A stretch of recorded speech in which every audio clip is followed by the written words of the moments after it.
नमस्कार दोस्तों, भूतों की किताब यूट्यूब चैनल पर आप सभी का स्वागत है। मैं विक्की आपके साथ हूँ कुछ डरावनी कहानियाँ लेकर। आज की पहली कहानी है, जो उड़ीसा के पुरी शहर के एक रहस्यमय होटल में घटित होती है।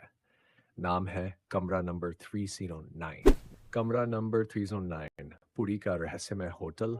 साल 2010 डी। दिल्ली का युवक नील गर्मियों की छुट्टियों में पहली बार पुरी घूमने आए हैं। माउंटेन कहरा कराशनी हार्बर खगराइफन एसिड रात मंदिरों की शांति और पुरानी हवाओं से भरी वो जगह उसे बहुत आकर्षक लगी। नील ने एक पुराना लेकिन सुंदर सा होटल बुक किया, होटल सी कैसल, जो समुद्र से बस कुछ कदम दूर था। होटल सुंदर था, लेकिन अजीब बात यह थी कि रिसेप्शन पर जब उसने बुकिंग बताई तो मैनेजर का चेहरा थोड़ा घबरा गया।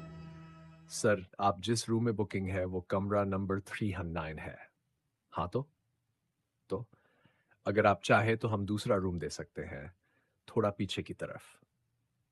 नहीं भाई, मुझे तो सी व्यू वाला ही चाहिए। मैनेजर चुप हो गया, लेकिन उसकी आंखों में एक डर साफ दिख रहा था। पहली रात। कमरा तायनाट बहुत सुंदर था। बालकनी से समुद्र की लहरें दिखाई देती थी, पर अंदर घुसते ही एक ठंडी लहर सी महसूस हुई। एसी तो बंद था, फिर भी नील को थोड़ा अजीब लगा, लेकिन सफर की थकान से वो जल्दी सो गया। रात करीब 2 बजे नील को लगा जैसे कोई उसके कमरे में चल रहा है। आंखें खोलते ही देखा बाथरूम की लाइट जल रही है। उसने जाकर देखा, कोई नहीं था, लेकिन शीशे पर उंगलियों से लिखा था। नील ने पहले तो सोचा शायद कोहरा होगा, लेकिन शीशा साफ करने के बाद भी वो शब्द नहीं मिटे।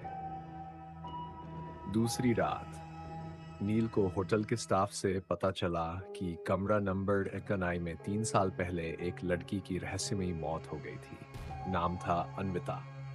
वो अकेले घूमने आई थी और तीसरी रात उसने होटल के कमरे में खुदकुशी कर ली, बिना कोई कारण बताए। लेकिन स्टाफ के कुछ लोग कहते हैं कि अनविता ने आत्महत्या नहीं की, उस पर कुछ साया था।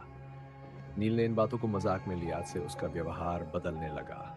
वो घंटों शीशे के सामने खड़ा रहता, कभी अपने आप से बात करता, कभी किसी लड़की का नाम लेकर मुस्कुराता। अनविता, तुम अब आ सकती हो। तीसरी रात। सबसे डरावनी उस रात होटल में बिजली चली गई। जनरेटर चालू था, लेकिन सिर्फ थ्राइस नाइस के फ्लोर पर अंधेरा था। नील की चीख सुनकर जब स्टाफ ऊपर पहुंचा तो कमरा अंदर से बंद था। दरवाजा जब तोड़ा गया तो नील बेहोश था और कमरे की दीवारों पर खून से लिखा था। तुम भी मेरे जैसे बनोगे। नील को हॉस्पिटल ले जाया गया। जब वो होश में आया उसने कहा, अनविता हर रात मेरे सपने में आती थी, कहती थी उसे इंसाफ चाहिए। नील के अनुसार अनविता की मौत आत्महत्या नहीं थी। होटल के ही एक पुराने गार्ड ने उसका शोषण करने की कोशिश की थी और उसी दौरान उसकी मौत हुई। उस गार्ड को पुलिस ने 2 साल पहले ही किसी और केस में गिरफ्तार किया था, लेकिन अनविता की आत्मा अब भी उसी कमरे में बसी थी। एक साल बाद नील ने पुरी में एक एनजीओ के साथ मिलकर अनविता फाउंडेशन की शुरुआत की, ताकि महिलाओं के साथ हो रहे अत्याचार के खिलाफ आवाज उठ सके। होटल सी कैसल का कमरा 2009 अब बंद कर दिया गया है। कभी कभी कोई ना कोई पर्यटक कहता है उसने उस बालकनी में एक लड़की को खड़े देखा, हवा में उड़ते बाल और आंखों में खालीपन। एक सच्चाई जो सिर्फ दीवारों में नहीं ही हवाओं में कैद है। पहली कहानी तुम्हें कैसी लगी ये जरूर कमेंट करके बताना। अगर पसंद आई हो तो शेयर जरूर करना। ज्यादा देर ना करते हुए चलते हैं दूसरी कहानी की तरफ। कहानी का नाम है नई दुल्हन और उस पर भूत का साया। कहानी में रहस्य, डर और अंत में एक जबरदस्त मोड़ है। कहानी का नाम नई दुल्हन और छाया। उत्तर प्रदेश के एक गांव माधवपुर में रहने वाला अर्जुन शहर में नौकरी करता था। माँ बाप ने उसकी शादी तय कर दी गांव की सुंदर और शांत लड़की सावित्री से। शादी धूमधाम से हुई और पहली बार जब सावित्री ससुराल आई तो सब कुछ बहुत अच्छा लग रहा था, लेकिन पहली ही रात से कुछ अजीब होने लगा। पहली रात अर्जुन कमरे में गया तो देखा सावित्री आईने के सामने खड़ी थी, बिल्कुल शांत, जैसे किसी और ही दुनिया में खोई हो। अर्जुन ने धीरे से पूछा, सब ठीक है? सावित्री मुड़ी, उसकी आंखें लाल थी और आवाज बिल्कुल अलग, भारी और डरावनी। ये घर मेरा है। अर्जुन डर के मारे पीछे हट गया, लेकिन अगले ही पल सब नॉर्मल, जैसे कुछ हुआ ही नहीं। अगले दिन से सावित्री बदलने लगी। वो ज्यादा बात नहीं करती, घंटों एक ही जगह बैठी रहती और कभी-कभी रात को अकेले बड़बड़ाती। एक रात अर्जुन की माँ ने देखा, सावित्री छत पर अकेले खड़ी है, बाल खुले हुए, और वो हवा में किसी से बात कर रही है। मैं वापस आ गई हूं और अब कोई मुझे नहीं रोक सकता। माँ ने डर के मारे अर्जुन को जगाया।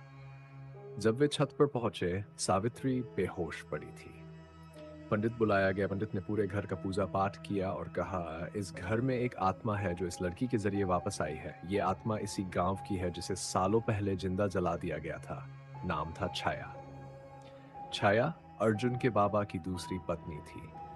गांव वालों ने जादू टोना का आरोप लगाकर उसे जिंदा जला दिया था। अब वही आत्मा सावित्री के शरीर में घुसकर बदला लेने आई थी।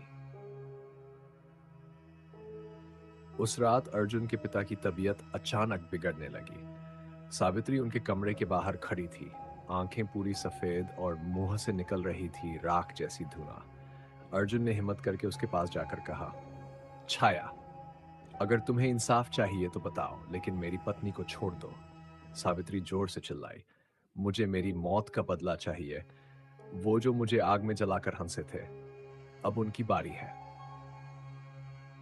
अर्जुन ने पंडित से सलाह लेकर एक अनुष्ठान करवाया और छाया से वादा किया कि वो उसके साथ हुए अन्याय को सबके सामने लाएगा। अंतिम मोड़, सावित्री धीरे धीरे ठीक होने लगी, लेकिन अब भी कभी कभी उसके आईने में छाया की परछाई दिखती थी, जैसे वो देख रही हो कि अर्जुन अपना वादा निभा रहा है या नहीं। और अर्जुन, उसने गांव में सबके सामने एक मंदिर बनवाया जिसमें छाया की आत्मा को शांति मिले और लोगों को याद रहे कि किसी औरत को जिंदा जलाने का पाप कभी नहीं छुपता। नई दुल्हन और छाया, एक डरावनी लेकिन सोचने पर मजबूर करने वाली कहानी। ये दोनों कहानियां तुम्हें कैसी लगीं, कमेंट करके जरूर बताना। अगर तुम चाहते हो कि तुम्हारे साथ घटी सच्ची घटनाओं को मैं अपनी आवाज में सुनाऊं, तो कमेंट में यस लिखो और मेरे चैनल को सब्सक्राइब जरूर करो। और अगर कहानियां पसंद आए तो लाइक, कमेंट और शेयर करना मत भूलना। सब लोग स्वस्थ रहो,